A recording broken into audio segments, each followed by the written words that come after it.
Stop sending low quality videos and pictures on WhatsApp. Although by default, WhatsApp made it to be so. They reduce the quality of your videos and pictures, but there's a setting on WhatsApp that you go and activate so that next time when you are sending your videos and pictures, it will be in the very best and highest quality.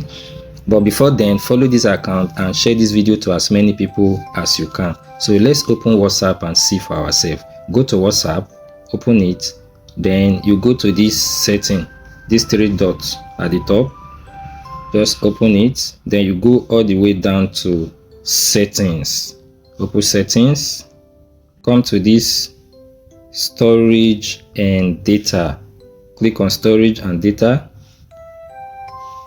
Now this is the feature. Click on this media quality, media upload quality. So when you come here, you change it to high quality HD quality, and when you are done, you just click on save. So let's activate it. You activate this and you save. So with this feature now, anytime you are sending videos or pictures on WhatsApp, it will be in the very best quality. I hope you got value for this video. If yes, give it a like and share it to as many people as you can. And most importantly, if you are a business owner or you are struggling to run ads on Facebook and Instagram, the services are available. Just give me a DM or check the link in my bio. See you again in another similar video like this.